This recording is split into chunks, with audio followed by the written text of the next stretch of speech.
just doing some video curation, just kind of looking for some content that I thought would be some video content that would be relevant to our discussion around social work practice, social policy, behavioral health integration, COVID. And I came across this video, and I just thought this was great, and really kind of what I was looking for in this regard. So Ms. Henson is an actress on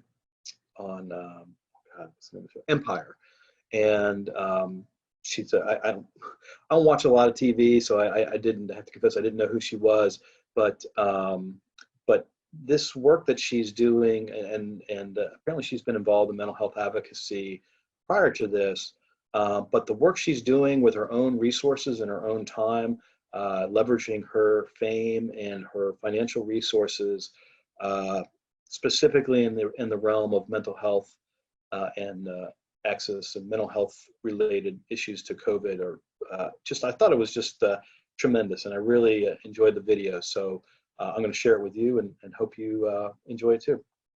While so much of our focus is on our physical and fiscal health during this time, this pandemic is also taking a toll on our mental health. And it's important that we get an honest assessment of where our head is in all of this. And in many communities, especially the Black community, there are stigmas at play that can compound the lack of available mental health resources. So here to talk with us about this important issue and some of the ways that we can cope during this difficult time is none other than the one, the only actress, Taraji P. Henson. Thanks so much for coming on the show. Hi, thanks for having me. So, Taraji, your foundation, the Boris Lawrence Henson Foundation, is offering virtual therapy sessions and raising awareness about the importance and need for mental health services right now. Tell us about this initiative and what inspired you to do it. Well, what inspired me is knowing that people are out there suffering in isolation. You're already talking about underserved communities. These people, a lot of them have come from traumatic situations, are living in traumatic situations, and now you're talking about quarantining. This is trauma on top of trauma. And, you know, economically, mental health is probably the last thing that's on their list of things to take care of. And also resources, where do they go? And so because I'm blessed, my father always told me to be a blessing. And so I started this foundation because of the stigma around mental health in the African-American community. And I think now is the time, because all we have right now is time on our hands, is to try it if you have reservations, because you're in the comforts of your own home. You don't have to worry about feeling embarrassed or being looked down upon because you're stepping into an office where there are therapists there. So I think it's a good time for people to try it. We're asking for donations to please help. If you text no stigma to 707070, just follow the instructions, or you can follow us on our website, BorisLHensonFoundation.org. And of course, according to the latest data, Black people in New York City, for example, are twice as likely to die from the virus as white people. So, of course, that can trigger concerns of isolation, fear, people coping with loss. Are people raising their hands and coming forward to get help? And how is this all manifesting itself mentally? It has been overwhelming, the response. We have hundreds of new therapists that have signed up, and our site actually crashed. We had to recalibrate for 30 minutes because of the overwhelming response. I mean, I have been floating this organization literally on my own, and I'm really asking for anybody. I mean, I have 15 million followers. If everyone gave $1, we are saving lives. Like, this is very, very important, especially in these times, because even once this is over, is said and done, all of us will be traumatized by this. We will, None of us will ever be the same. But I have the luxury of picking up the phone and calling my therapist and not thinking about it. And we're talking about a community that's underserved that will not. And so I'm hoping that my voice and putting a face to it will help.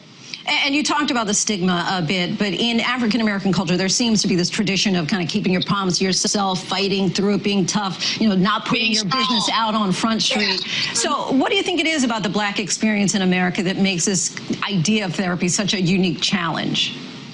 Well, I mean, you're talking about an idea that has been passed down for generations. You know, pray your problems away. You have to be strong. You can't be vulnerable because that's a sign of weakness. If we just shift that thinking and normalize this stigma, I think it will help. I think that's certainly why I put a name and a face to it. I definitely stepped up and shared my personal experiences with, you know, depression and anxiety, hoping to show that it's okay to be vulnerable. It is okay for us to be vulnerable. I don't want to be strong all the time. I can't. It's physically and mentally impossible in today's world. And what would you say to somebody who, you know, outside of that, what kind of advice would you say about the process itself and how it can be especially beneficial at this time? I think it's about finding the right therapist, someone who understands your background, where you come from. I think once you find the person that you click with, it's like finding a friend. And I think once you do that, I think you're off to a good start. It took me years to find a therapist that I felt comfortable with, or that got me, or was able to reach me in some way, or give me the proper tools to handle my roadblocks, you know. And it's not going to be easy, but you have to be willing to put that kind of work in to love yourself. One thing I would like to see more men apply. Out of all the applicants right now, we have 71% are women and only 6% men. And I'm just pushing for more men to just please allow yourselves to be vulnerable.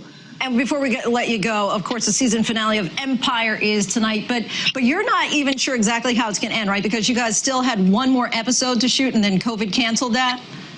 Yes, we had an episode and a half to go, and then we were shut down in the middle of the day of production, understandably so. Right. But I feel like we deserve the audience who has been so loyal to us over these 6 seasons, they deserve a proper ending. So I'm pushing for us to give you that ending eventually one day when all this is passed. But right now, I will be finding out how the season finale, I will be finding out the information the same time you guys will. So I don't nothing. And you have salon quarantine over there. I mean, can't help but notice you got the hair done, nails done, everything did. Is that part of your routine, part of how you've been taking care of yourself? Yes, taking care of myself, because it's a mental thing. You know, Yeah. If I lay in the muck and wallow in that all day, then I'll be dark. But if I get up and dress and take care of myself, then it shifts the paradigm and it shifts your thinking, you know? And before you go, I hope you don't mind us putting up a picture of you that you posted on Instagram the other day. It's getting certainly a lot of attention. You're looking really good, turning 50 this year. Tell us, what is your quarantine workout? I have a lot of property, and you know, I don't get to go on the hikes anymore, but I have a hike just getting up to my hill, so I'll walk that hill. I have gym equipment. Yeah, I eat good, but I have to pay for it in the gym, so yeah. All right, Taraji P. Henson, we so appreciate you talking with us.